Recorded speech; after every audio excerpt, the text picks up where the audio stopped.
For the vast majority of straight men, women are their kryptonite. It's biology.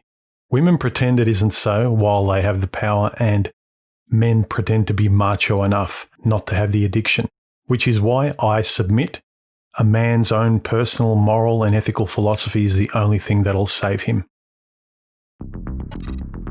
Here's news for you, gentlemen.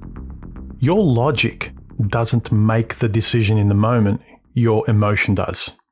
I'll repeat that. Your logic doesn't make the decision, your emotion does in that moment. So that's why I think it's vitally important and essential that a man has his own philosophical and moral philosophy and thinks about these topics, especially where he's the weakest, where he has the most trouble. Your emotion makes the decision in that moment, and the only hope you've got of being comfortable and proud of the decision you've made afterwards is that before the decision, you've been philosophically interested enough to find forming your values and ethics and morals, and especially anything that you find challenging, like when you're in front of women, all of a sudden you find you're just a ball of hormones and your brain is switched off. If that's your challenge, it's better that beforehand, when you're calm and stoic, you keep exercising your moral philosophy in relation to women.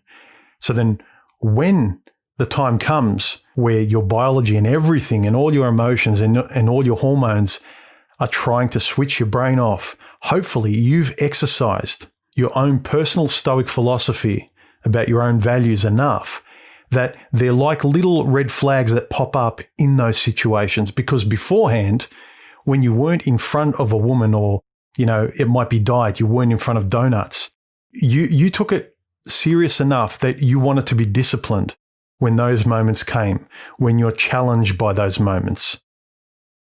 For some people, it's diet. For some people, they've got certain phobias. For the vast majority of straight guys, it's women, that they just turn into 5-year-old boys looking up at mummy. The only chance you'll have your previous thinking interrupting that emotional moment you're having in front of a person where you don't quite feel right, your brain's being rebooted, but all your hormones are leaning in a certain direction, but there's something in the back going, oh, I'm not sure. Can I think about it? The situation's not letting you think about it. The woman's not letting you think about it.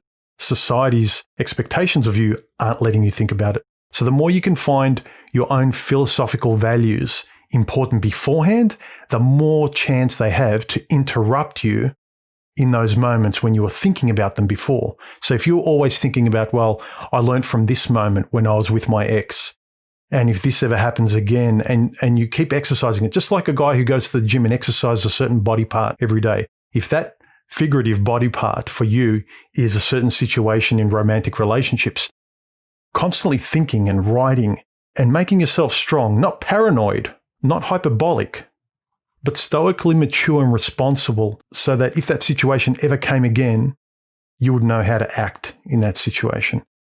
I mentioned before to give yourself the advice you'd give your best friend. This is what I'm talking about. So why, for me, developing your own moral philosophy, thinking stoically about this stuff, not as some sort of bravado and heroic theatrical exercise, but just as, think about it like mental fitness, just like physical fitness. We all recognize how important that is, and it prepares us for the future, and it helps us in the future. It helps us in the future to give us the strength because we've worked and exercised over and over again. I contend that exercising your own thinking and your own moral philosophy, especially being honest enough to look in the mirror and acknowledge where you're weak, where you're challenged in the world outside, so that when you're confronted by it, you know how to act. So they're not just empty stoic platitudes when you're on your own in front of the screen and keyboard. The real confidence and strength comes where you can actually voice and act that way in the real world. So that's why it's important. In a woman's brain, I've said this before, a woman's brain thinks there'd better be a very good reason why I should say yes to this guy. Whereas a man's brain and his impulses and hormones lean in that direction of there'd better be a very good reason why I shouldn't say yes to this woman. And if you haven't developed any kind of thinking and moral philosophy and you don't know what to say and you're not proud about how you think and speak and your values, then you have no to say in front of the biological push and leaning towards a woman. You have no defenses against your natural impulses to just say yes because there's nothing ostensibly in front of you. That's a danger. She wants me, she's smiling, she's happy, I'm happy. What's the problem? The problem is, if you weren't drunk on all this, if you had time to think, if you were sober, you'd make a different decision. And that's why your thinking beforehand can help you in the moment making the decision, because in that moment, your emotions make the decision, not your logic. Your logic and your thinking can help you beforehand to hopefully and possibly be a helpful red flag, a little voice tapping you at the back of the head because you've exercised it so much, like at the gym, so that when it comes, there's at least one voice that may be able to help you, the voice of reason. But unless you find your own moral philosophy and your own ethics and values important, there will be no small voice. You will just be jumping off a cliff into biology, whether you want it or not, where you're so uncomfortable, but you can't help yourself and you don't know why. Think of the importance of exercising your own ethical and moral philosophy as almost like a post-it note you put at the front of every situation. And by exercising it, you're going back and making sure that post-it note is continually stuck on, because over time it peels off and falls off.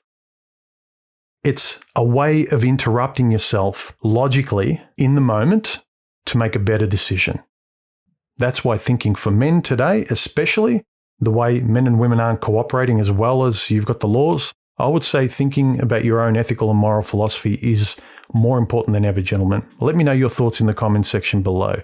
Don't forget to subscribe and hit the bell. Share my videos on your social media. That helps me out. Give me a thumbs up if you enjoyed the video. Give me a thumbs down even if you didn't. And if you feel like donating, there are links below. I appreciate you guys who have donated this month. It means a lot. Thank you very much.